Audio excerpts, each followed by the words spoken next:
ये सवाल है 24 जनवरी इवनिंग शिफ्ट का।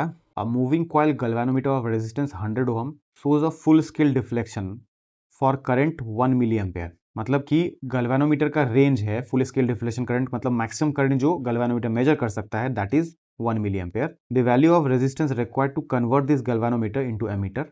इसको एमीटर में कन्वर्ट करना है। आप एक शंट रेजिस्टेंस लगाते हैं पैरेलल में सच दैट की फुल स्केल डिफ्लेक्शन करंट जो है एमीटर में कितना आ रहा है 5 मिली एम्पेयर। मतलब ये रेंज है एमीटर का मैक्सिमम करंट जो मेजर कर सकते हो एमीटर से। तो शंट रेजिस्टेंस जो है वो कितना होगा, कितना ओम होगा वो बताना है। तो देखो गैल्वेनोमीटर में full scale deflection current flow कर रहा वो होता है इतना। अब इसके क्रॉस आप शंट रेजिस्टेंस लगा दिए तो ये सेटअप हो गया एमीटर का, और उस समय एमीटर में जो मैक्सिमम करंट जा रहा है दैट इज 5 मिली एम्पेयर। ठीक है, तो देखो यहाँ पे आई में से आई जी तो इधर चला गया, आई माइनस आई जी इधर की तरफ जाएगा। इस एस का वैल्यू फाइंड करना है। अब इसके क्रॉस और इसके क्रॉस ड्रॉप तो सेम होगा है ना, तो I minus I G into S and I G into G बराबर होगा। एमीटर का जो रेंज है दैट इज 5, एमीटर में जो करंट मैक्सिमम जा रहा फुल स्केल डिफ्लेक्शन करंट 5, और गैल्वेनोमीटर में full scale deflection current is 1।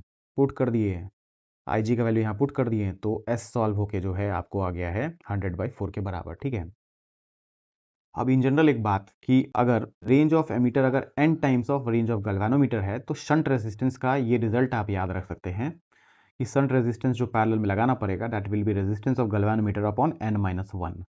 Sir कैसे, तो देखो ये जो फॉर्मूला अभी देखे हो कि इसके क्रॉस पोटेंशियल ड्रॉप और इसके क्रॉस पोटेंशियल ड्रॉप सेम होगा है ना, तो उस फॉर्मूले को यहाँ लिखें।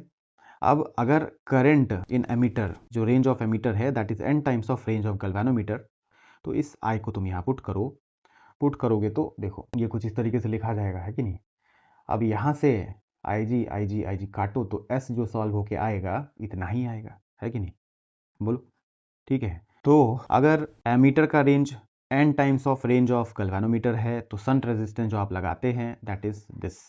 इस सवाल में देखो गैल्वेनोमीटर का रेजिस्टेंस दिया हुआ है 100 ओम, आपको एमीटर का जो रेंज है that is 5 milliampere and galvanometer का रेंज है 1 मिली एम्पेयर, मतलब ये 5 टाइम्स है ना। तो आप 100/5 - 1 लिख सकते हैं है ना, एस का वैल्यू 100/4 विच इज 25 ओम लिख सकते हैं। ठीक है, तो इस तरीके से भी आंसर पे अराइव कर सकते हैं अगर ये रिजल्ट हम लोगों को याद है तो।